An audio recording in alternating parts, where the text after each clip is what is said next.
Warahmatullahi wabarakatuh.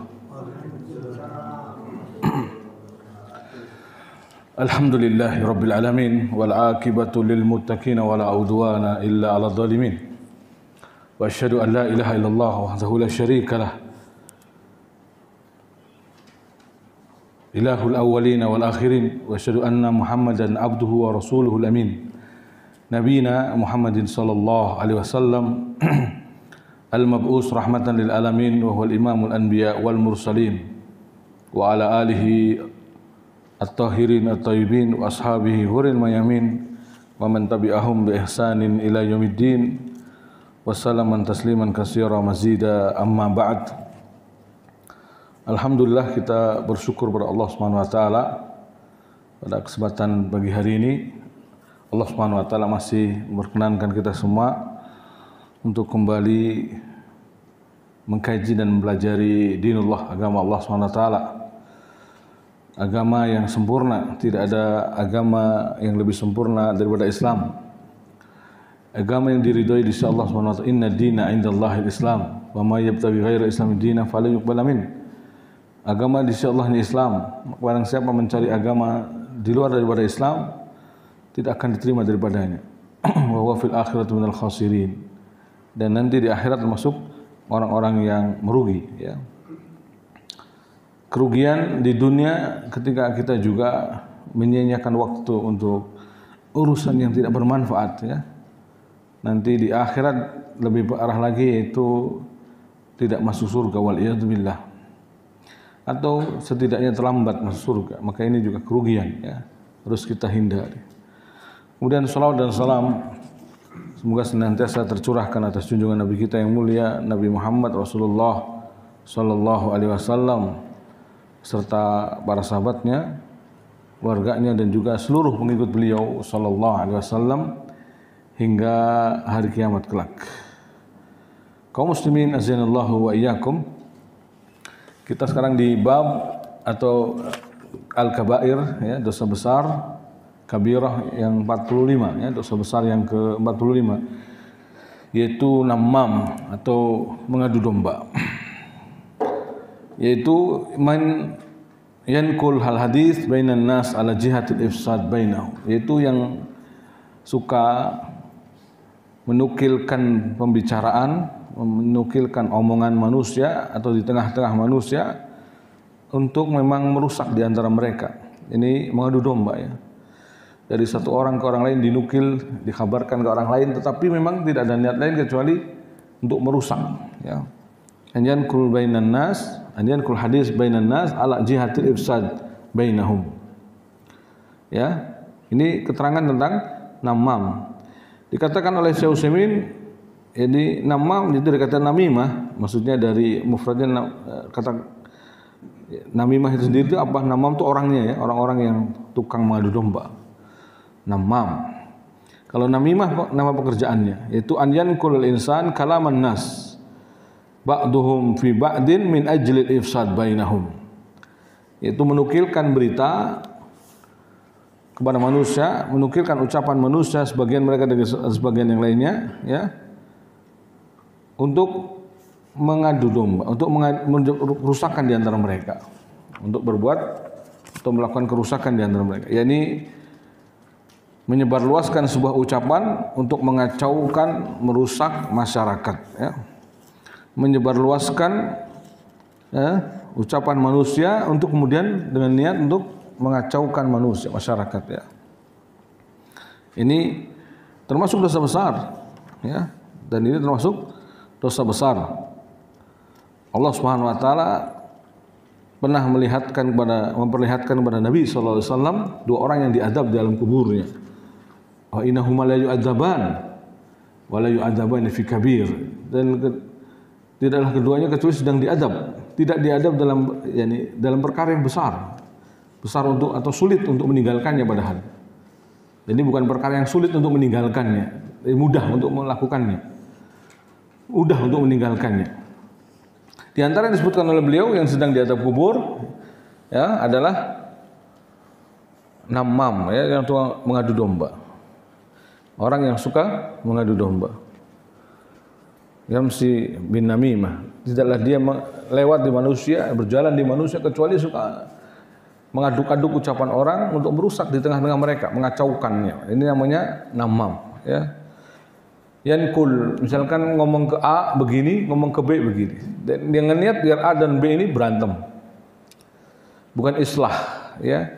Yang baik adalah harusnya ketika memang harus mengucapkan ucapan kepada orang dua kelompok yang berbeda, harusnya islah niatnya, memperbaiki keadaan, memperbaiki hubungan. Nah, ini bagus. Tapi kalau menukilkan ke kelompok A satu berita yang berbeda dengan ke kelompok B, atau bahkan justru sebaliknya, ya, menyebutkan keburukan A kepada B, keburukan B kepada A, atau sebaliknya, ya, atau istilah lainnya juga bisa jadi bukan hanya menukilkan keburukan, tapi mengaduk-aduk.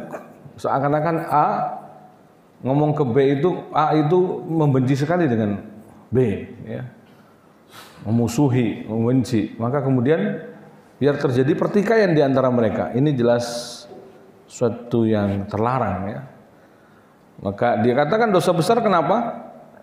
Karena dalilnya disebutkan tadi diadab dalam alam kubur. Karena setiap dosa yang diancam dengan adab, termasuk adab kubur, adalah dosa besar. Nah, adapun hukumnya haram. Wa ahma hukum haram bi ijma'il muslimin.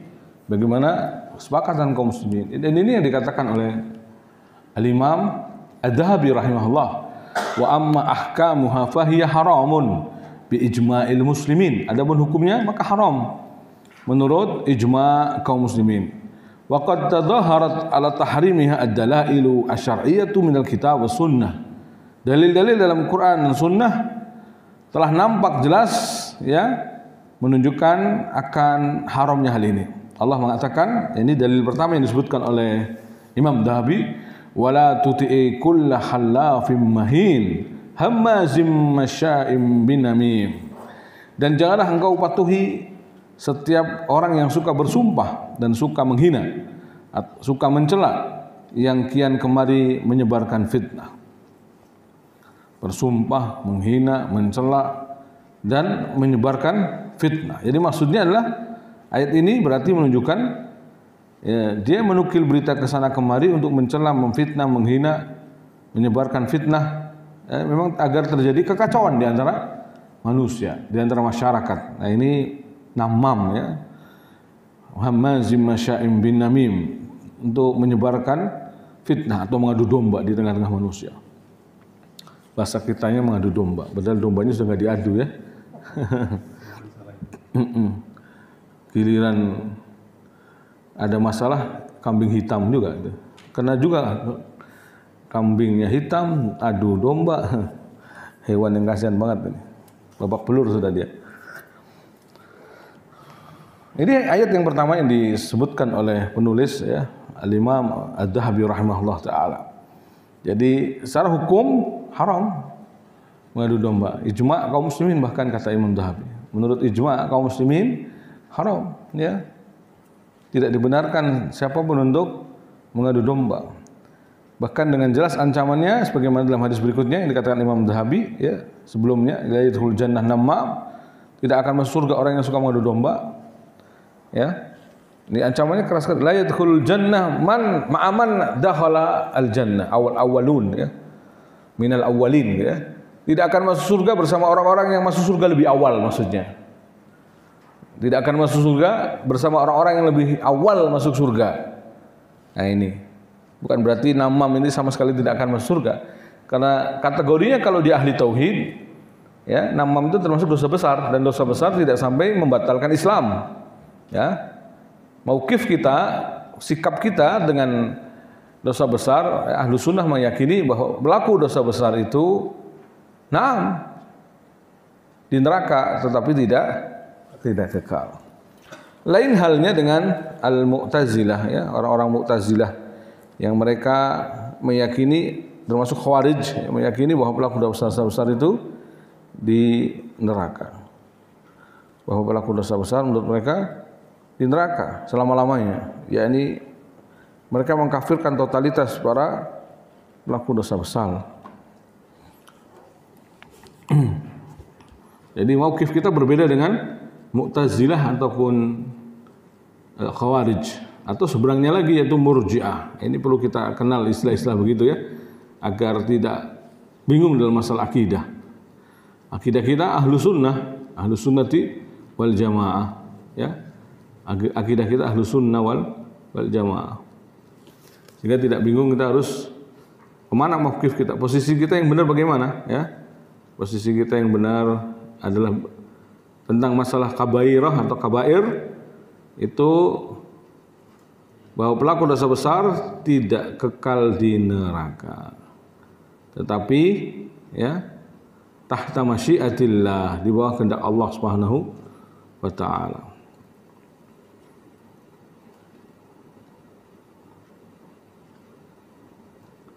Jadi ada dua kelompok yang berseberangan. Pertama Khawarij dan Mu'tazilah. Ya. Orang-orang Khawarij dan Mu'tazilah berpendapat bahwa anna murtakibil kabir kharij minal iman wal Islam. Bahwa pelaku dosa besar itu keluar dari iman dan keluar dari Islam. Ya. Dan mereka menyelisih ahlu sunnah juga dari sisi keyakinan. Menurut mereka iman itu tidak terbagi, iman itu tidak bercabang, jadi satu kesatuan. Ya. Menurut mereka al-iman kullun la yatajazza wa la yatabad. Iman itu total, satu yang satu-satunya, ya tidak bisa terbagi. La yatajazza wa la yatabad. Menurut mereka ya, makanya menurut orang-orang Khawarij dan Mu'tazilah, dosa-dosa itu la tajtami' ma'al iman bal tunafihi wa tufsiruh. Dosa-dosa itu tidak mungkin bisa berkumpul dengan iman, sehingga bahkan menafikan, dosa itu menafikan dan merusak iman. Dan menurut mereka merusak itu merusak totalitas ya. Naam, maka ini jelas berbeda ya. Orang-orang Khawarij mengatakan pelaku dosa besar kafir di dunia, kafir di akhirat, kekal di neraka selama-lamanya. Orang Mu'tazilah mengatakan kita tidak menamakan orang yang berbuat dosa besar itu mukmin, tidak pula kafir, tapi huwa fi manzilah baina manzilatain, di antara manzilah dengan manzilah ya. Jadi antara dua, tidak kafir tidak mukmin ya. Tapi hukum di akhiratnya intinya sama seperti Khawarij, yaitu orang Mu'tazilah meyakini bahwa pelaku dosa besar kekal di neraka. Bantahan kita ahlu sunnah kepada orang-orang Khawarij ini, tentu ahlu sunnah meyakini bahwa iman terbagi, iman itu bercabang ya, dan bahkan saling bertingkat-tingkat, tidak satu kesatuan. Kadang semakin tinggi iman seorang bahkan bertambah, bahkan sangat bertambah ya, tinggi bahkan sampai menjulang tinggi ke langit. Itu iman seorang. Bagaimana ditanyakan oleh Imam Ahmad. Ya, ketika ditanya kepada Imam Ahmad, apakah iman bertambah? Nah, bahkan seperti gunung kata beliau, mislul jabal ya. Apakah berkurang? Kata beliau bahkan berkurang, bahkan asfala ila asfala safilin, sampai yang paling rendah dari tingkatan yang paling rendah. Nah, jadi bantahan pertama, ahlu sunnah meyakini iman itu terbagi, bertambah dan berkurang ya. Wala yazulu jami'uhu bil kabirah, tidak hilang totalitas dengan sebab dosa besar, dan tidak pula keluar dari iman dengan sebab maksiat. Wala yakhruju minal iman bil maksiat. Ahlu sunnah meyakini bahwa seorang tidak keluar dari daerah iman dengan sebab maksiat yang dikerjakannya. Naam. Dan ucapan mereka jelas bertentangan dengan dalil-dalil yang ada. Makanya ahlu sunnah meyakini sesuai dalil. Dalil mengatakan iman bid'un wa sab'una syu'batan. Iman itu 70 tajam lebih, 70 cabang lebih. Yang paling tinggi la ilallah. Yang paling rendah menyingkirkan gangguan di jalan. Itu iman paling rendah. Yang paling tinggi la ilaha illallah, kalimat tauhid ya, dakwah tauhid. Maka yang paling tinggi ini. Adapun yang paling hina, paling rendah dari iman itu adalah imatatul adza anit tariq, menyingkirkan gangguan di jalan. Dan Nabi mengatakan wal haya'u syu'batun minal iman, malu itu bagian dari iman. Berarti iman itu bercabang. Ada cabang malu di sana. Ketika orang malu untuk berbuat dosa, itu berarti masih ada iman di hatinya. Malu untuk bermaksiat, malu untuk jogging karena pakaiannya tipis, transparan, ketat, you can see, kan malu. Jadi malu bukan kepada manusia saja, tapi malu kepada Allah Tabaraka wa Ta'ala. Malu untuk di kolam renang kan gitu ya. Masa sudah ngaji lama-lama masih pergi kolam renang, apalagi umum campur baur laki-laki perempuan. Harinya rame. Kalau mau booking ya, itu pun mungkin tetap dilihat. Di sana ada CCTV ya. Bisa nampak oleh pegawainya, petugasnya. Jadi tidak semudah itu. Wal haya syu'batun minal iman. Maka haya, rasa malu, itu adalah perhiasan seharusnya yang dimiliki oleh laki-laki ataupun apalagi wanita di hari ini. Karena dia bagian dari iman. Dan malu jangan sampai menghalangi seorang dari ilmu. Ya, malu menghalangi dari ilmu maka rugi. Ini sebagaimana dikatakan oleh Imam Mujahid bin Jabr. Al-Imam Mujahid bin Jabr mengatakan la yata'allamul ilmu mustahyin wa mustakbir. Tidak akan belajar ilmu agama orang yang sombong, orang yang pemalu lagi sombong. Orang pemalu dan orang yang sombong. Tidak akan yang malu, rasa malunya menjadikan dia tidak bisa mendapatkan ilmu. Yang sombong, rasa sombongnya menghalangi dia untuk mendapatkan ilmu. Nah, dan banyak dalil yang menunjukkan bahwa pelaku dosa besar masih mungkin masuk surga. Di antaranya ketika penghuni surga telah masuk surga, penghuni neraka telah masuk neraka, Allah akan mengatakan man kana fi qalbi misqalu habbatin min khardal min iman fakhrujuh atau faakhrijuh fayukhrajun. Ya. Allah berfirman, barang siapa yang di hatinya ada seberat biji sawi dari keimanan, maka keluarkanlah. Maka kemudian dikeluarkan. Jadi dikeluarkan dari mana? Neraka dan dimasukkan ke dalam surga. Nah, ini dalil yang kokoh yang menunjukkan bahwa ahlul kabair masih punya iman dan masih mungkin masuk surga Allah Subhanahu wa taala. Kelompok yang kedua, Murji'ah ya. Kalau tadi Khawarij dan Mu'tazilah dua kelompok tapi sepakat pemahamannya masalah dosa besar. Ada juga Murji'ah, yaitu ikhrajul a'mal min musammal iman. Mereka mengeluarkan amalan dengan atau dari nama iman. Ya. Makanya mereka menganggap pelaku dosa besar itu bahkan sempurna imannya, seakan-akan tidak berdosa. Jadi dosanya tidak pengaruh dengan imannya. Ya. Mukmin kamilul iman menurut mereka. Orang yang berbuat dosa itu mukminun kamilul iman, ya. Meskipun berbuat dosa besar menurut mereka la yu'atsiru fi imanihi, enggak ngaruh dalam keimanannya. Dan ini sangat bertentangan dengan Quran dan Sunnah. Maka Ahlu Sunnah membantah kelompok ini. Ahlu Sunnah meyakini ya bahwa man qala la ilaha illallah dakhalal jannah.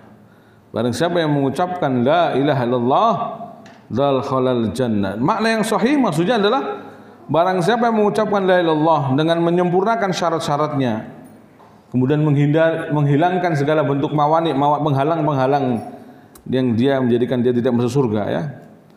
Maka dengan itu dia masuk surga. Artinya tidak segampang mengucapkannya saja, tapi harus ada kesempurnaan dalam mengucapkan, yaitu mengumpulkan syarat-syaratnya, melengkapi syarat-syarat. Nah, berarti artinya kalau tidak sempurna dengan sebab dosa-dosa ya, atau dengan apalagi dosa besar, dosa lebih besar dari itu syirik misalnya ya, ini menghapus atau tidak menjadikan ucapan la ilaha illallah sempurna berarti ya. Artinya iman itu dipengaruhi dengan dosa-dosa juga. Ketika dosa itu ada maka mempengaruhi iman. Tidak seperti keyakinan al-Murji'ah. Nah, dan makna yang kedua dari tadi man qala la ilaha illallah jannah, maksudnya adalah seorang masuk surga setelah dibersihkan dari dosa-dosanya. Ya, seorang masuk surga setelah dibersihkan dari dosa-dosanya. Nah, Namun andaikan ada dosa ya, ada dosa dan tetap ada tauhid ya, masih bisa menjadikan dia masuk surga, tidak kekal selama-lamanya. Nah, baik, ini dua kelompok besar ya, baik Khawarij dan Mu'tazilah yang pertama, yang kedua Murji'ah yang bertentangan masalah kubur, masalah kabair, masalah kabair, masalah dosa-dosa besar. Ini sering kita ulang agar tahu ya, agar tahu letak perbedaannya yang menonjol. Nah, la yadkhulul jannat namam. Nabi mengatakan tidak akan masuk surga namam. Tidak akan masuk surga orang yang suka mengadu domba. Ini tidak bersama orang yang masuk surga lebih awal. Karena bagaimanapun namam itu dosa besar, tidak sampai derajat syirik. Ini saya ulang-ulang ya, biar tidak bingung dengan masalah makna hadis seperti ini. La yadkhulul jannata namam. Kemudian Nabi mengatakan, kata Imam Dhahabi, ketika Nabi melewati dua kuburan, beliau bersabda, innahuma yu'adzaban wa ma yu'adzaban fi kabir.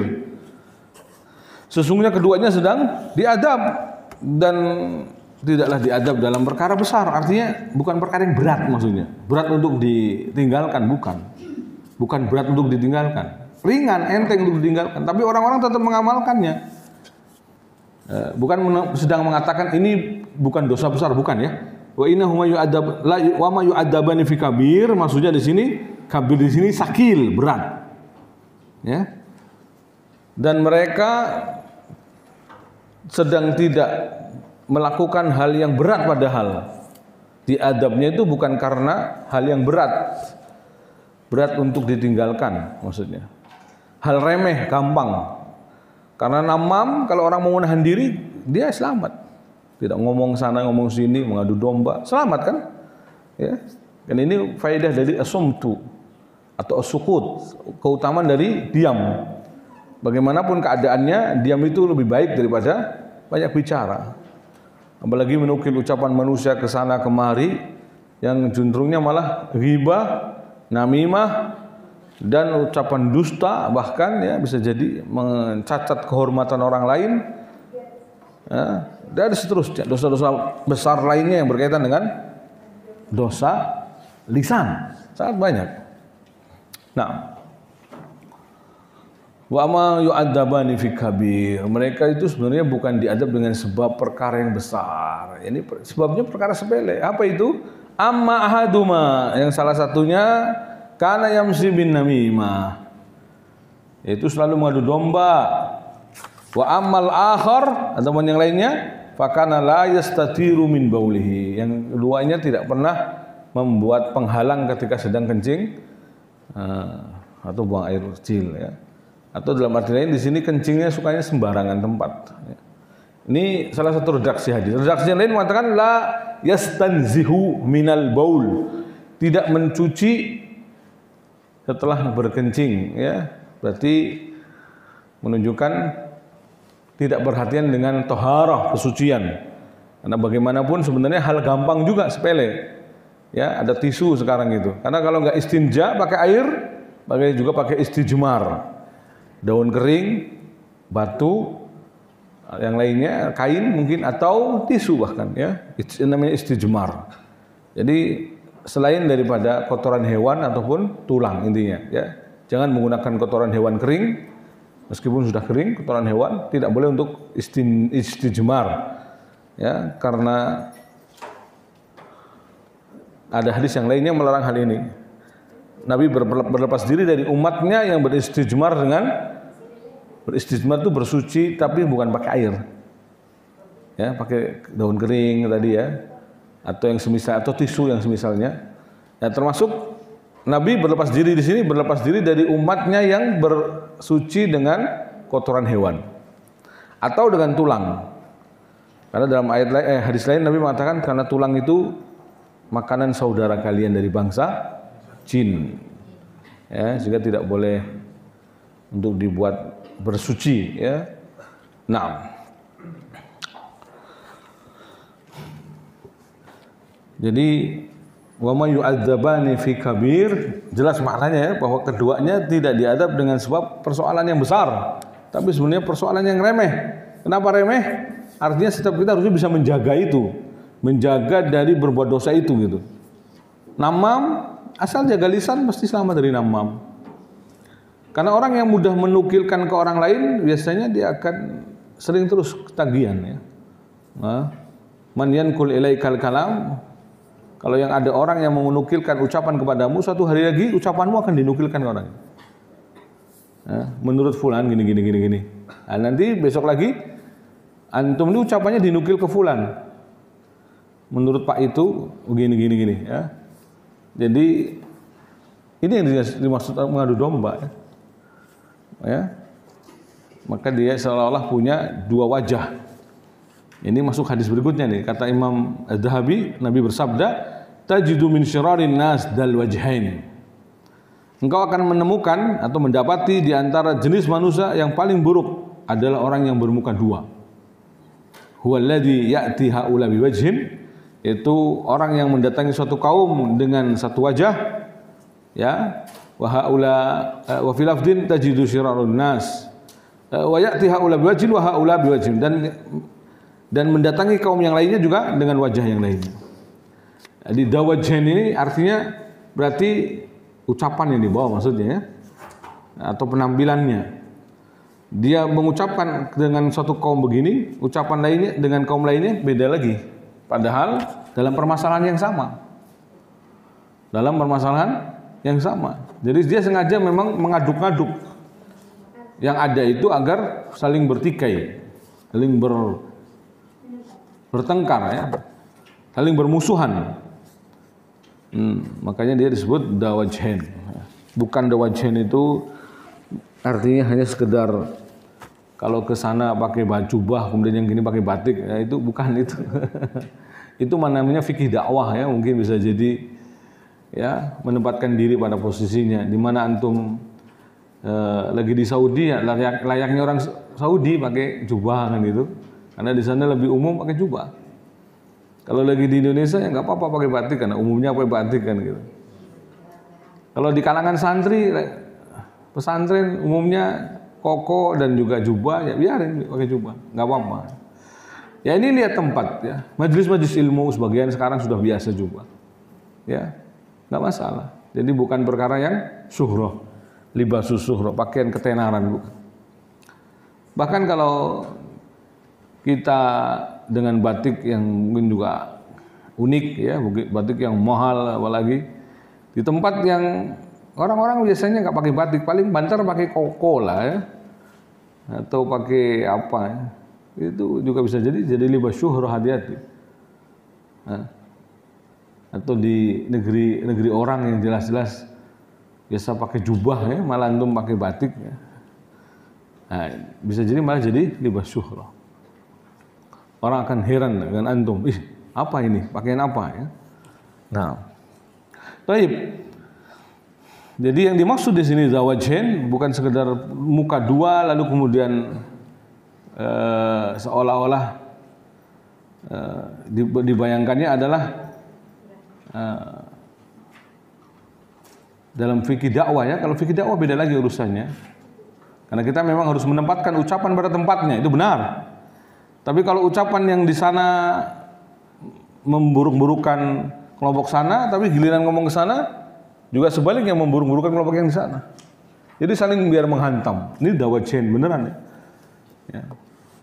Jadi bedakan antara dawajhen dalam arti siasat dakwah, jelas pasti berbeda ya. Kita harus pintar-pintar membedakan. Ini ustadz ini kok kadang kalau ini begini, ya itu jangan dianggap dawajhen. Itu adalah menerapkan fikih dakwah mungkin. Ya, di masyarakat awam apalagi ya. Nah, mungkin kalau ceramah kemudian nggak pakai sorban misalnya, kan ada di masyarakat yang kalau nggak pakai sorban belum berilmu berarti. Ya, itu lihat fikih dakwahnya ya. Soal penampilan saja itu mah ya, bukan dawajhen yang dimaksud dalam hadis Nabi Shallallahu Alaihi Wasallam. Tapi dawajhen di sini itu yang yankulun nas hakada wa yankul akhar hakada ya. Yang menukil ke sana begini, yang menukil ke sana begini, tidak tidak sama. Justru dia menginginkan memang agar terjadi pertikaian. Nah, di sini dikatakan ada dua istilah malah dalam hadis Nabi yang lainnya, zawajin atau zalisanain.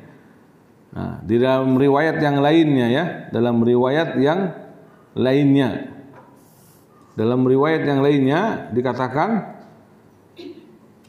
tajiduna syirarun nas dzal wajhin alladhi ya'ti haula biwajhin wa haula biwajhin. Wa man kana dza lisanain fid dunya fa inna Allah yaj'al lahu lisanaini minan nar yaumal qiyamah. Ada redaksi lain mengatakan barang siapa yang memiliki dua lisan di dunia, maka Allah akan jadikan dia dua lisan di hari kiamat. Dua lisan dari neraka di hari kiamat, ya.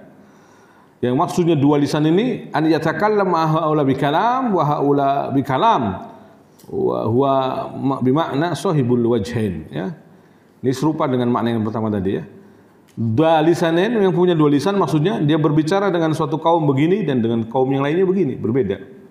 Untuk mengadu domba memang niatnya untuk mengacaukan masyarakat. Maka ya ini juga semakna dengan apa? Za wajhain yang memiliki dua wajah atau dua muka. Jadi ada dua istilah, ya. Kadang disebut dengan da wajhain, kadang da lisanain, ya. Zu wajhain atau zu lisanain. Hadis yang du lisanain hadis Bukhari, ya. Hadis Bukhari juga. Nah,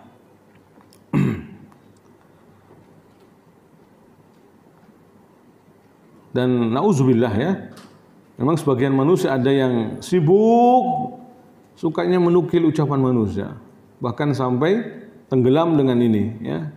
Yaqul fulan kada qala fika, yani fulan yaqulu fika kada, yaqul fika kada. Orang-orang mengatakan tentangmu begini, orang-orang mengatakan tentangmu begini. Tapi ngomong ke sana juga begitu, orang-orang mengatakan tentang orang ini mengatakan tentang kamu begini. Jadi sengaja mengadu domba. Ya. Maka orang-orang seperti ini, ya, qad yakunu shadiqan wa qad yakunu kadiban. Bisa jadi memang jujur, bisa jadi juga dusta. Kata Syekh Utsaimin, kalau dia jujur tetap haram. Ya. Kalau memang meskipun jujur, ya. Jadi menukilkan ucapan tentang seseorang, mengabarkannya kepada seorang tersebut, ya, agar orang itu tahu, itu malah sebenarnya mengadu domba. Jadi semacam melaporkan, ya. Ulan mengatakan tentangmu begini, gini. Itu baik sebenarnya. Mungkin jujur juga tidak menambah-nambahi, tapi itu haram. Dikatakan oleh Syekh Utsaimin, qad yakunu shadiqan wa qad yakunu kadziban, hatta in kana shadiqan fa innahu haram. Andaikan pun jujur ucapannya itu tetap haram. Wa min kabairid dzunub, karena ini juga termasuk dosa besar. Masuk dalam makna firman Allah Subhanahu wa taala yang tadi disebutkan oleh Imam Az-Zahabi rahimahullah taala, wala tuti kulla halafim mahin hammazim masya'im binamin. Dan janganlah engkau patuhi setiap orang yang suka bersumpah dan suka menghina, suka mencela, yang kian kemari menyebarkan fitnah, ya. Jadi masuk dalam kategori ayat ini, yaitu namim atau nama, yaitu namimah, ya, berbuat mengadu domba. Sebagian ulama mengatakan man namma ilaika ananhu nammatan nammahu anka, man namma ilaika al hadis nammahu anka. Barang siapa yang menukilkan ucapan kepadamu tentangmu, ya, suatu saat dia akan juga menukilkan ucapanmu kepada orang lain, ya. Atau boleh dikatakan barang siapa yang berkata kepadamu, ya, berkata tentang orang lain kepadamu, suatu hari nanti orang ini akan berkata tentangmu kepada orang lain. Kalau ada orang mencela di hadapan kita, mencela orang lain di hadapan kita, suatu saat kita juga dicela di hadapan orang lain. Orang model seperti ini pasti akan melakukan begitu maksudnya. Kalau dia berani mencela orang lain di hadapan kita, merendahkan orang lain di hadapan kita, ya, sambil ghibah, suatu saat juga kita akan digibahi orang ini di majelis yang lainnya, ya. Dan ini hakikatnya sama-sama seperti dengan namimah, ya, mengadu domba. Nah, fahdar, maka waspadai orang seperti ini, wala tuti, jangan mengikutinya, wala taltafit ilaih, jangan menengok atau melirik padanya. Wa fi hadza dalilun ala husni ta'limi nabi haitsu ya'ti bil asalib allati yakunu fiha intibah al mukhatab. Di dalam hadis atau ayat yang hadis tadi, ya, menunjukkan bahwa ada pelajaran yang sangat penting dalam di mana Nabi memberikan pengajaran yang sangat bagus dengan uslub yang bagus agar kita teringat, ya. Wa ma yu'adzab, mungkin mengingkari atau mengomentari hadis ini, ya, tentang namimah. Nah,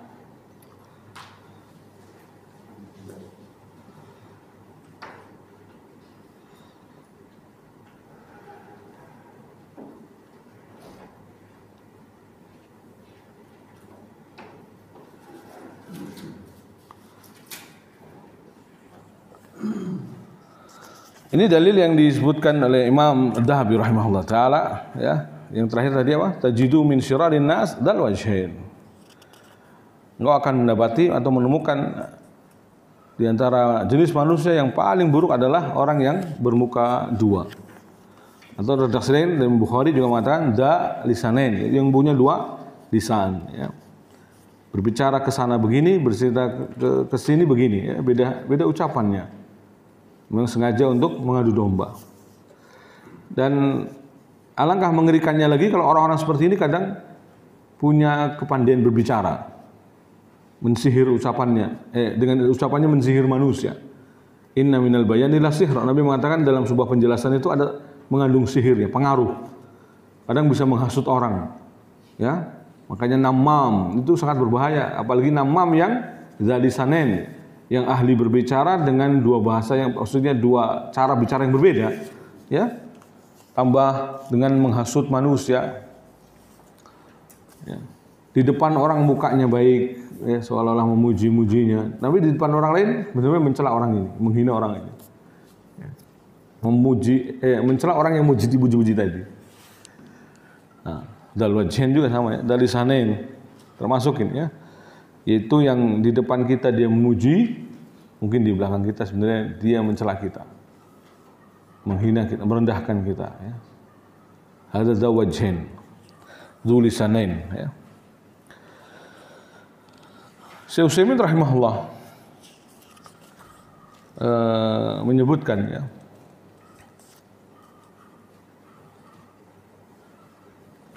dalam penjelasannya di sini setelah beliau mengatakan, ya, tentang perbuatan ini termasuk dosa besar, Allah memperlihatkan kepada Nabi SAW dua orang yang diazab dan seterusnya. Setelah menyebutkan hadis wa innahum la yu'adzabun fi kabir, wa ma yu'adzabun fi kabir, beliau mengatakan ada sebagian orang yang suka gosip, menggunjing orang lain, suka menyebarluaskan pembicaraan orang lain dan menambah-nambah ucapannya. Ia datang menemui seorang kemudian mengatakan bahwa fulan telah mengatakan bahwa engkau adalah orang yang bersifat begini dan begitu. Ucapannya ini mungkin benar dan mungkin juga dusta. Walaupun benar, andaikan benar, ya, hukumnya tetap haram karena termasuk dosa besar. Ini masuk dalam ayat ini, ya, yang tadi sudah disebutkan. Lalu beliau mengatakan, sebagian ulama mengatakan barang siapa yang suka menyampaikan perbuatan orang lain kepadamu, maka ia pun akan menyampaikan ucapanmu kepada orang lain. Jadi nukil ucapan orang lain kepadamu, dia akan nukil ucapanmu pada orang lain. Ya, kalau yang dinukil itu benar, sifatnya boleh dinukil, ya, yang bukan rahasia. Karena kadang ada orang-orang yang kita ajak bicara tertentu memang rahasia sifatnya, ya. Tapi kalau orang-orang seperti ini mungkin tidak bisa menjaga rahasia. Jadi terjatuhnya banyak hal, ya, orang yang suka menukil-nukil orang, ucapan orang ini. Bisa jatuh pada namam, mengadu domba, bisa jatuh pada dusta. Andaikan jujur pun tadi sudah termasuk namam, ya, yang Bisa juga merendahkan orang lain, bisa juga ghibah, banyak hal jatuhnya ya. Nah, oleh karena itu berhati-hatilah, jangan kau turuti, justru jauhilah. Dalam hal ini terdapat bukti akan baiknya metode pengajaran Rasulullah SAW karena beliau telah menggunakan sebuah metode yang bisa menarik perhatian orang lain. Dalam hadis apa nih? Hadis wa ma yu'adzabani fi kabir tadi, hadis tentang azab kubur tadi. Yang dua orang sedang diazab kubur. Metode yang bisa menarik perhatian orang lain kepadanya, terutama jika orang yang sedang diajak bicara tersebut sedang lalai atau tidak memperhatikannya. Maka sudah seharusnya setiap orang menyampaikan pelajaran dengan metode yang akan menarik perhatian semuanya. Karena tujuan dari sebuah penyampaian adalah agar bisa dipahami, dimengerti dan dihafal. Makanya harus menggunakan banyak metode. Taib. Ini kalau ingin menyampaikan ilmu memang harus banyak metode. Ya. Cuma tadi kita yang jadi permasalahan kalau justru yang punya metode banyak itu namam tadi, hati-hati ya. Sudah tukang nukil tapi juga pinter menambah-nambahi. Wah mengerikannya, betapa mengerikannya dua jen ini, orang yang bermuka dua ini. Ya, yang suka merusak masyarakat dengan omongannya ini. Dia menyihir satu kelompok manusia dengan ucapannya, menyihir kelompok lainnya dengan ucapannya ini. Dan herannya kadang orang-orang tuh mudah percaya saja dengan omongan orang-orang seperti ini. Tidak dicek and recheck dulu. Padahal yang wajib bagi kita adalah idza ja'a fasiqun binaba'in fatabayyanu. Apabila datang seorang fasik maka dicek dulu. Ya. Kalaupun bukan fasik tetap harus dilihat dulu.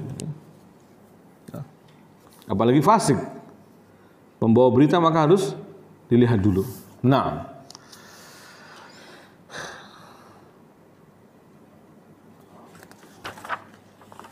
ini tidak ada di sini.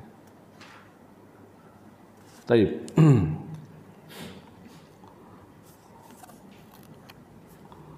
Sebagian ulama mengelompokkan bahwa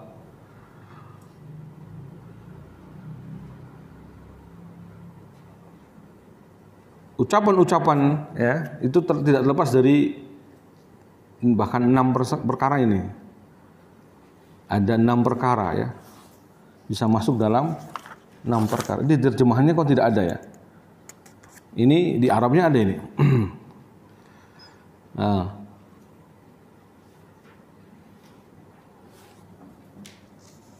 Taib. Jadi dikatakan oleh masih perkataan dari Imam Dzahabi berarti ya. Ini terjemah juga tidak ada. Tapi di Arabnya ada, Masya Allah. Jadi ucapan dari Imam Ghazali. Beliau setelah memaparkan panjang tentang namimah ya.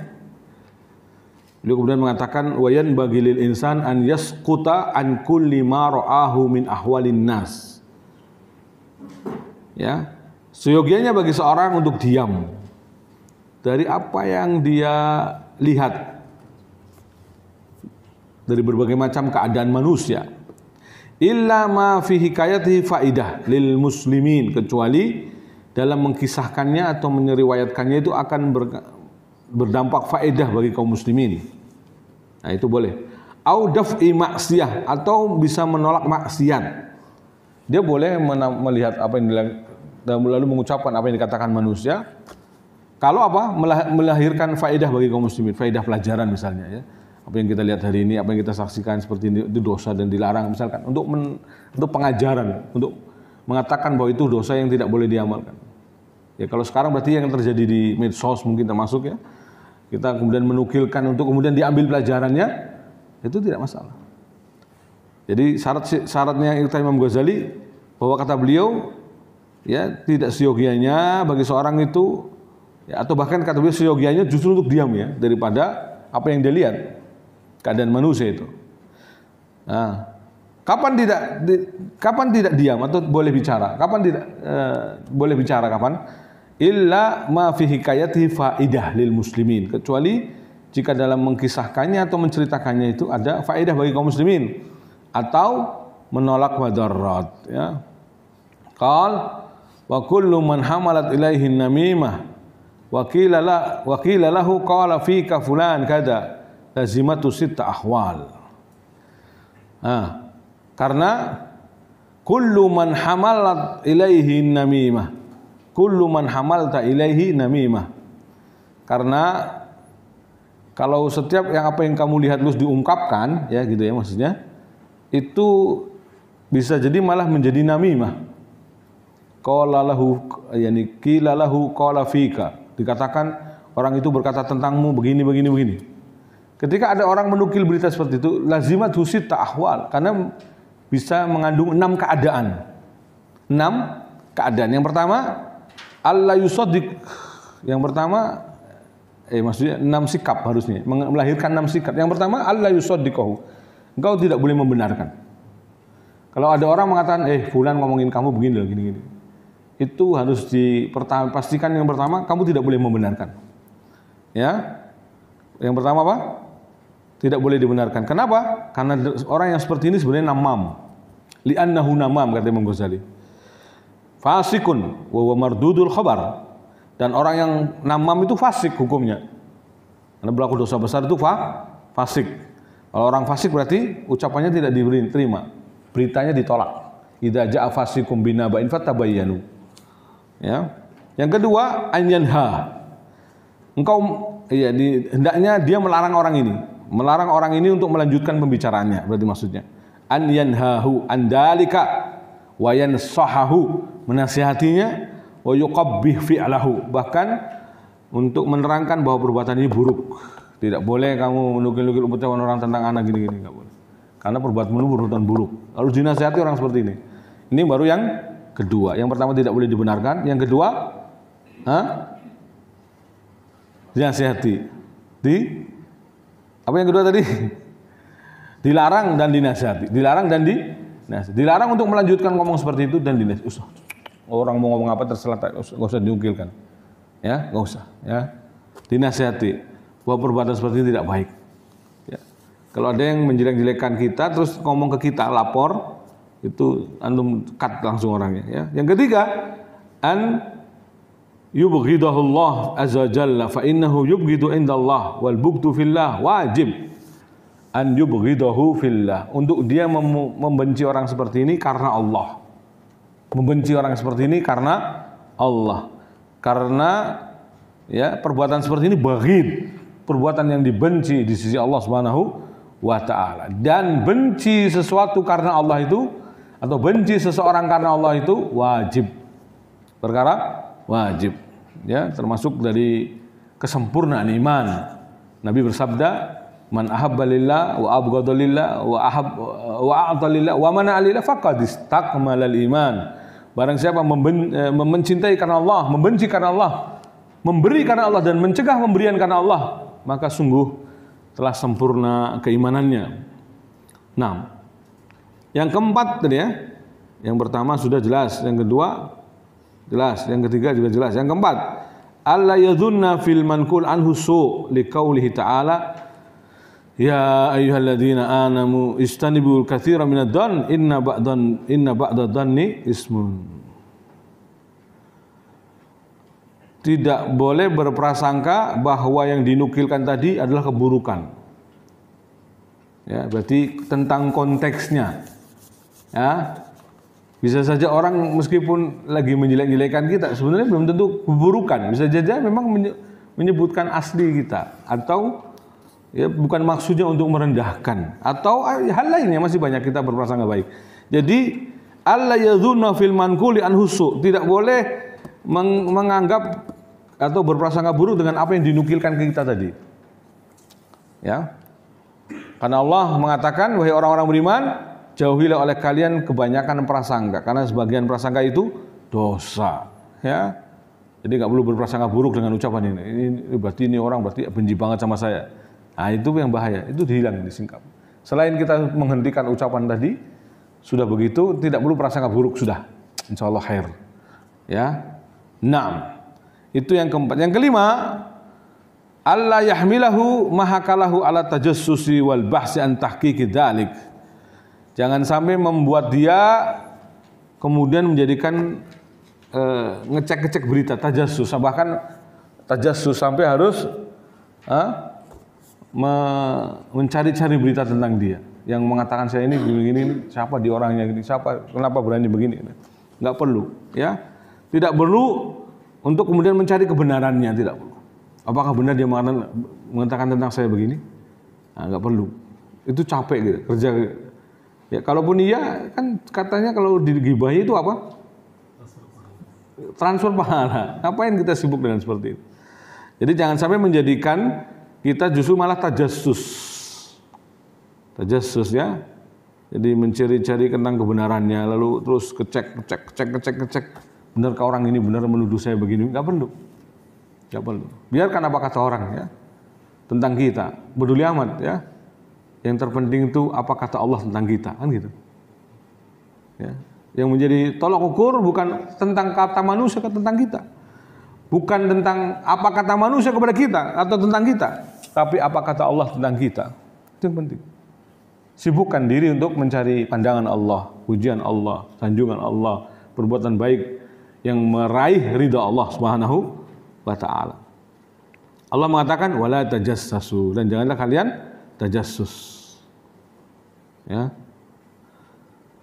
As-sadis, yang kelima, sikap yang kelima, alla yarda li nafsihi ma nahal mannam anhu fala yahkit namimatahu. Alla yarda li nafsihi ma nahal mannamu anhu. Nama diartikannya gimana, ya? Jangan sampai dia ridho dengan dirinya karena ma nahal mannamu anhu, karena dia telah melarang orang yang berusaha manam kepadanya, berusaha mencacat dia, berusaha mengadu domba dia. Ya, alla yarda li nafsihi. Atau bahasa tepatnya adalah jangan membuat ridho orang yang memang berusaha menamam kepada kita, yang mengadu domba. Ya, jangan membuat dia justru ridho. Kalau kita terpancing berarti ridho, kan? Orang yang mau mengadu domba kita itu senang gitu maksudnya. Jadi jangan malah membuat dia senang. Jangan sampai membuat orang yang memang sengaja namimah tadi itu malah senang, ya, jangan. Makanya sikap yang tadi disebutkan 5 poin tadi, saya kira cukup membuat orang yang mau mengadu domba itu padam, ya. Tapi kalau kita mengikuti arus, malah terpancing emosi, marah, benci, kemudian balik mengatakan kata-kata buruk tentang orang yang mengatakan buruk kepada kita atau tentang kita, pasti senang tuh, terpancing emosi kita berarti. Nah, tidak ada lihat orang yang adu domba memang kecuali itu, ya, agar kita terpancing emosinya, ya, nanti muntah darah, kayak film-film aja, ya. Kalau sampai marah jantungan, ya, hati-hati. Taib, ada kisah datang dari zaman Umar bin Abdul Aziz, Khalifah. Ada seorang datang kepada beliau, ya, bisyai tentang sesuatu, dia membawa ucapan sesuatu. Faqala Umar, ya hada, wahai fulan, orang ini, sini. In syi'ta nadharna fi amrik. Kalau kamu mau, kamu harusnya lihat perkaramu dirimu sendiri. Gak usah ngukur-ngukur orang lain, gak usah ngomongin orang, gak usah ngomongin orang kepada saya, gak usah. Atau ngomongin tentang saya dari orang lain, gak perlu pada saya, gak perlu istilahnya gitu. Gak perlu membawa-bawa ucapan orang tentang saya, gak perlu. Nadhar, yakni ida in syi'ta, kalau kamu mau harusnya nadharna fi amrik. Kita lihat urusan kita, urusanmu, ya. Lalu fa in kunta shadiqan, apa kata Umar bin Abdul Aziz? Kalau kamu benar, ya, berita yang kamu bawa, meskipun itu tentang saya, tentang apa keburukan dan lain-lain. Kalau kamu benar, apa kata Umar bin Abdul Aziz? Fa anta min hadil ayah. Kamu tetap masuk kategori ayat ini. Ya ayyuhalladzina amanu in ja'akum fasiqun binaba'in fatabayyanu. Ya, ini kamu masuknya fasik. Kalau kamu benar berita yang kamu nukil itu, tetap kamu fasik kategorinya. Ya, karena Allah mengatakan in ja'an fasiqun binaba'in fatabayyanu. Ya, fasik itu setiap orang yang menukil berita tadi. Kan fasik hukumnya. Berita yang tidak boleh dinukil kemudian dinukil itu berarti yang menukilnya fasik. Berbuat dosa besar. Ini seperti yang dikatakan Syekh Utsaimin tadi, kan. Andaikan jujur pun tidak boleh, tetap haram. Karena kategorinya orang yang berusaha menyebarkan dusta tadi, menyebarkan namimah tadi, berarti terjatuh dalam dosa besar, makanya fasik. Makanya apa? Fasik. Naam. Ini sama dengan perkataan Umar bin Abdul Aziz, ya. Kata beliau, in kunta shadiqan fa anta min ahli hadhihi ayah. Kalau kamu benar, maka kamu termasuk yang dimaksud dalam ayat ini, yaitu fasik. Maksudnya ingin mengatakan engkau fasik berarti. In ja'a fasikum binaba'in fatabayyanu. Ya. Naam. Wa in syi'ta afauna anka. Kalau kamu mau, saya maafkan. Umar khalifah, ya. Khalifah. Kalau zaman dulu, kalau khalifah bahkan kalau menipu khalifah, hukumannya bisa penggal. I'dam itu dihilangkan nyawanya. Ya. Zaman-zaman kekaisaran dulu, ya. Di luar Islam, maksudnya kekaisaran di luar Islam, kalau ada orang berani menipu kaisar, hukumannya apa? Lenyap. Berani ngomong dusta di hadapan kaisar, lenyap. Ini tawaran baik kalau Umar bin Abdul Aziz seorang khalifah, tapi tidak seperti khalifahnya orang-orang lain, ya. Kalau khalifah di Islam, akhlaknya baik, berpegang dengan manhaj yang benar, meski tidak semuanya, ya. Tapi Umar termasuk orang yang berpegang dengan manhaj yang benar, jalan yang benar, ya. Dia paham dalil dan juga mengikuti syariat yang dengan benar. Apa kata beliau? Fa in syi'ta afauna anka. Kalau kamu mau, yakni berhenti dan tidak melakukan menyebarkan berita itu, afauna anka, kami maafkan kamu. Qala al-afu ya Amirul Mukminin. Dia malah mengatakan, kalau begitu maafkan kami wahai Amirul Mukminin. La a'udu ilaihi abadan. Aku tidak akan mengulanginya selama-lamanya. Nah, ini mantap nih, ya. Kalau dalam studi kasus ibaratnya dengan Umar melakukan seperti itu, Umar bin Abdul Aziz melakukan seperti itu, membuat orang jerak malah. Tidak kembali dengan perbuatan namamnya tadi. Ya, apalagi khalifah ini. Masa mau ngadu domba kepada khalifah, ya. Untung khalifahnya cerdas sehingga langsung dibantah. Kalau kamu berhenti, saya maafkan kamu. Ya. In syi'ta afauna anka. Kalau kamu mau jadi berhenti, maka saya maafkan kamu. Kami maafkan kamu. Kalau enggak, ya berarti hukumannya berat. Karena telah mengadu domba. Untungnya dia minta maaf, ya. Nah.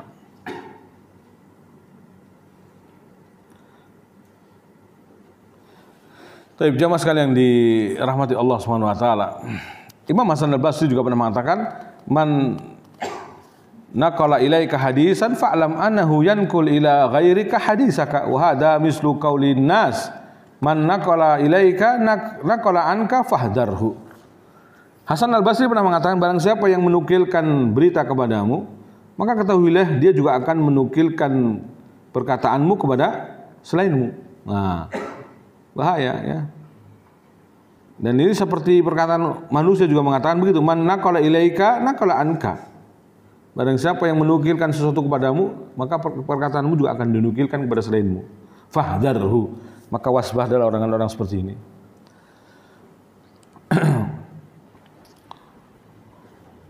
Ini diantara perkataan salaf, ya, tentang bahaya dan tidak baiknya namam sama sekali.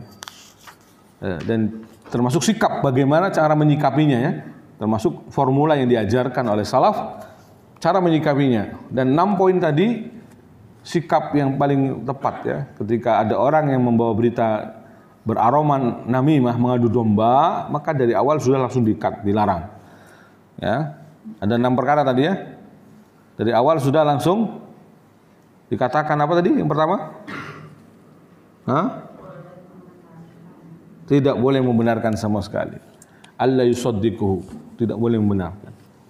Nah, yang kedua dilarang dan dinasihati dan seterusnya. Nah, di dalam teks lain dijelaskan, kata Imam Adz-Dzahabi, di dalam teks lain dijelaskan, engkau akan menemukan seburuk-buruk manusia adalah yang bermuka dua. Ini teks lain padahal dengan lisanen, ya. Hadis Bukhari juga, ya, tapi dengan lisanen, 2 lisan. Ini terjemahkannya 2 muka lagi, ya, harusnya zalisanen, ya. La yuballighuni ahdun an ashabi syai'an fa inni uhibbu an akhruja ilaihim wa ana salimus sadri. Jangan ada seorang pun yang menceritakan tentang sahabatku sedikit pun, karena aku ingin keluar menemui mereka dengan membawa hati yang bersih. Berarti namimah ini memang membuat hati kita tidak bersih. Kita mendengar ucapan orang ya ini tentang teman kita begini, bisa jadi malah menjadikan kita akhirnya jadi sama, berprasangka buruk. Ya, akhirnya memandang jelek juga, ikut-ikutan seperti apa yang berita itu sampai kepada kita. Padahal bisa jadi yang sampai kepada kita belum tentu benar, sama sekali. Hati-hati ya. Nah, ini sikap yang benar harusnya begitu. Jangan ada seorang pun yang menceritakan tentang sahabatku sedikit pun, termasuk sahabat kita. Ya, karena kita kadang berkawan atau bersahabat dengan orang jadi pudar, jadi nggak lagi akur gara-gara ucapan orang yang masuk pada kita. Oh, jangan sama dia orang yang gini. Padahal tadinya baik-baik saja. Jadi kita akhirnya jadi mewaspadai yang sebenarnya tidak perlu diwaspadai. Beda halnya dengan orang yang memang suka berkasus ya, Orang yang suka bermasalah maksud saya. Orang yang suka ya pokoknya tidak. Orang pun mengingatkan untuk agar tidak bergaul dengan orang ini. Ya, jelas kalau seperti ini boleh untuk dijauhi. Bahkan sepatutnya ya. Apalagi menuntut ilmu atau ustadz dengan sikap-sikap seperti itu harusnya ditinggalkan. Dia tidak lain bergaul dengan sebuah komunitas masyarakat kecuali ngutang nggak bayar-bayar. Ya ini pindah lagi ngutang lagi nggak bayar-bayar. Ngutang. Nah, ini bahaya jelas. Kalau seperti ini ditahdzir, diingatkan. Udah jangan ngaji sama ini atau jangan lagi duduk sama ini. Nanti kamu kena getahnya bahaya. Ya kalau benar dibayar, kalau enggak kan antum rugi kasihan. Nah, ini boleh karena ini bukan ghibah karena mengkat ya istilahnya, menghentikan bahayanya orang seperti ini. Agar orang mewaspadai. Atau ada lagi, ini kalau ini masalah hutang, ada lagi yang gayanya suka mainin cewek. Ya. Ustadz tapi misalnya kalau bukan ustadz, penuntut ilmu gitu aja lah. Penuntut ilmu tapi ya akrab dengan siapapun perempuan ya. Lalu akur, kemudian diajak jalan dan lainnya. Besoknya lagi ganti lagi yang lain. Nah, ini kalau ketahuan seperti ini jelas harus diwaspadai, dijauhi. Diingatkan umat tentang bahayanya orang ini. Ya, apalagi sampai levelnya bawa jamaah umroh, ya kan? Yang melorotin. Bukan melorotin baju, ya melorotin fulus. Atau bahkan ada kasusnya juga yang akrab dengan jamaah umrohnya, kemudian sampai ke hotel, nauzubillah min dzalik, ya. Wahadalain bagi. Dan yang seperti ini maka kalau ada kasus seperti ini kemudian dalam majelis tertentu yang tentu tidak semua orang awam ada di situ, yang kita bisa mengabarkan bahwa ini orang yang harus diwaspadai dan seterusnya ya, maka tidak masalah untuk dijauhi orang seperti ini ya. Naam. Makanya Umar bin Khattab radhiyallahu anhu pernah memberikan satu rambu-rambu dalam bermuamalah ya. Saya tidak merekomendasikan kepada seorang, kata beliau, kecuali saya telah bermuamalah dengannya dua hal, kata beliau. Dalam masalah safar, saya pernah berpergian dengan dia, saya tahu karakter dia. Karena orang ketika safar itu keluar aslinya. Apakah dia pemarah atau kan itu keluar aslinya ketika safar, ataukah bakhil ataukah pelit, salah sama aja. Yang kedua apa? Ada yang tahu? Bermuamalah masalah uang ya. Jadi bagaimana muamalah dia masalah uang itu kelihatan dari akhlak seorang di situnya. Dua hal ini. Jadi ketika safar atau ketika bermuamalah masalah harta. Nah, tayyib. Kalau dia hutang tapi masya Allah, pokoknya berusaha setiap bulan bayar. Itu berarti memang orang jujur. Ya besok-besok lagi kalau utang dikasih ya, kasihan ya. Jangan kemudian malah di backlist, ini tukang utang. Enggak, tapi kan dia sudah berusaha untuk membayarnya. Masya Allah tepat waktu, tidak terlambat. Kalaupun ada uzur, dia bilang uzur syar'i, ya alasan yang jelas, tidak kemudian molor lagi. Sudah enggak pakai alasan, molor. Nah ini enggak jelas, enggak boleh. Ada kan yang begitu? Enggak tahu beritanya, enggak apa, enggak ngomong-ngomong apa, terus giliran kenapa antum belum bayar? Antum harus tahu dong. Saya kan lah, gimana kita mau tahu? Kan antum kan nggak ngasih tahu. Masa kita suruh tahu? Kalau orang seperti ini berarti jelas aneh ya. Maunya dimengerti tapi tidak mau mengerti. Ya. Ini namanya mutaffifin, curang. Maunya orang mengerti dia tapi nggak mau ngerti orang lain. Maunya dia enak tapi nggak mau orang enak kan gitu. Kan curang begitu ya, mutaffifin kan begitu. Kalau untuk menimbang untuk dirinya pengennya yang banyak, tapi kalau dia nimbang untuk orang dia dikurangi gitu. Jadi orang bersikap ke dia maunya sempurna, tidak boleh ada salah. Tapi sikap dia ke orang salah maunya dimaafkan. Itu mutaffifin namanya. Ya. Mutaffifin. Hati-hati ya. Karakter-karakter seperti itu maka ya kalau antum sabar ya nggak apa-apa bergaul dengan orang-orang seperti itu. Kalau nggak sabar ya ditinggalkan. Nah, bumi Allah luas ya. Tidak sempit dengan orang-orang seperti itu saja. Jadi jangan jadikan sempit gara-gara adanya orang-orang seperti itu.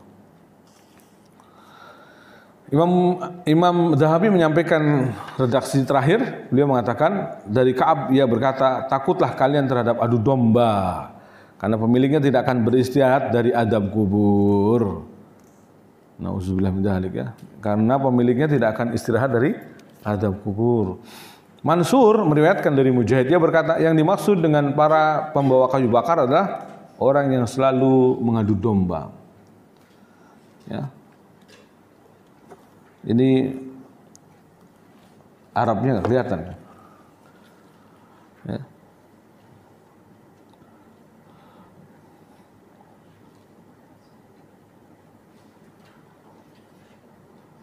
Nah, maksudnya tentang istrinya Abu Lahab berarti ya. Hammalatul Hatab. Yang dimaksud Hammalatul Hatab, pembawa kayu bakar di sini maksudnya tukang adu domba. Makanya tafsir ayat ini ada dua. Tabbat yada abi lahabi wa tab ma aghna anhu maluhu wa ma kasab sayasla naran dzata lahab wa imra'atuhu hammalatal hatab dan istrinya yang bernama Ummu Jamil, istrinya Abu Lahab ini, dia wanita konon katanya wanita paling cantik di Mekah, makanya disebut Ummu Jamil, ibu cantik, ya, ibu kecantikan, karena saking cantiknya dia, ya. Dan Ummu Jamil ini kerjanya hammalatul hatab. Dalam ayat ini disebutkan yaitu pembawa kayu bakar. Ada dua tafsir ayat ini. Yang pertama, benar-benar memang dia suka ngumpulin kayu bakar di ladang atau di sawah atau di hutan gitu ya. Tapi yang sengaja berduri-duri. Kayu bakar yang berduri, nanti di mana Nabi Muhammad lewat, di situ dia pasang-pasang. Jahat banget kan? Ummu Jamil jahat banget. Makanya ya dalam ayat ini divonis dua-duanya tidak akan masuk surga ini. Fiji di hablum, jadi zatal hab, masuk neraka yang menyala-nyala kan? Kenapa? Karena dua orang ini memusuhi Nabi SAW. Hammal dan wamra'at dan istrinya Abu Lahab ini termasuk yang pembawa kayu bakar. Tafsir pertama menyebutkan asli benar-benar tukang bawa kayu bakar. Jadi suka bawa kayu bakar, tapi untuk apa? Untuk sengaja ketika Nabi Muhammad lewat tuh jadi tersakiti. Nanti nginjak durinya, nginjak. Yang kedua maknanya adalah maksudnya suka ngadu domba di masyarakat. Muhammad itu orang gila, ngapain kamu percaya? Itu orang stres, ngapain? Nah itu mengadu domba. Mengadu domba masyarakat bahwa Nabi Muhammad itu gak perlu dengar ucapannya. Qalbul haqa'iq istilahnya, memutarbalikan fakta, play victim. Weh. Ini kerjanya begitu nih orang perempuan. Ini Ummu Jamil ini kerjaannya memutarbalikan fakta. Nabi Muhammad ngomong begini, dia justru bilang enggak, dia itu pendusta gini-gini. Jadi dibalik-balik. Ya. Makanya Allah mengabadikan ya bahwa ini orang termasuk istrinya tidak akan masuk surga. Wa imra'atuhu hammalatul hatab. Nah, ini yang dimaksud oleh Imam Mujahid. Jadi kalau kita baca terjemahannya ini maksud mana ini? Yang dimaksud dengan para pembawa kayu bakar, maksudnya para pembawa kayu bakar ini maksudnya adalah surat dalam surat Al-Lahab. Tapi Abu Lahab meskipun musuh Allah SWT dan juga musuh Rasulnya, tetapi ada anak-anaknya juga ada yang beriman ya. Dari anaknya yang tidak beriman, yang saya tahu namanya Utaibah bin Abu Lahab. Dia sebenarnya bukan Abu Lahab ya. Tapi nama aslinya siapa? Ya, dia disebut Abu Lahab ya karena memang ya, itu suka menyala itu ya, ucapannya menyala-nyala kepada Nabi, marah-marah.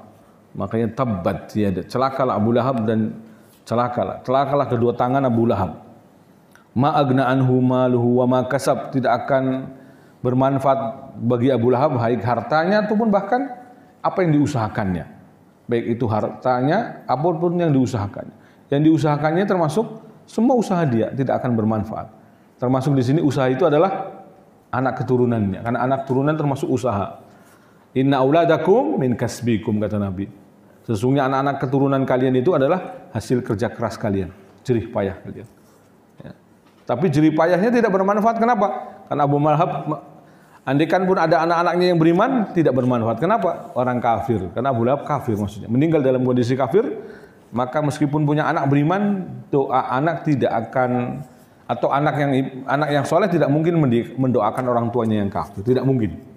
Maka Nabi walladzina amanu an yastaghfiru lil musyrikin walau kanu uli qurba. Tidak sepatutnya bagi Nabi, tidak pula bagi orang-orang beriman mendoakan ampunan bagi orang-orang yang musyrik meskipun kerabat dekat. Jadi andaikan ada, dan memang ada ya, di antara keluarga atau anak keturunan Abu Lahab, maka tidak mungkin mendoakan Abu Lahab. Tidak mungkin ya, karena sudah terputus. Tidak boleh bagi orang beriman mendoakan ampunan bagi orang musyrik. Nah, meskipun kerabat dekat atau keluarga sendiri. Jadi sampai sini mungkin ma'asyiral muslimin ya, tentang bahayanya namam dan gambaran dari namam dan bagaimana sikap yang benar kepada orang-orang yang namam. Karena dia termasuk dosa besar yang harus dihindari dan dijauhi apapun bentuknya ya dari namam ini. Ya, maka harus dijauhi sejauh-jauhnya. Dan sikap kita sudah kita sebutkan tadi 6 cara ya yang disebutkan oleh Imam Ghazali rahimahullah taala. 6. Mungkin sampai sini ada yang ditanyakan?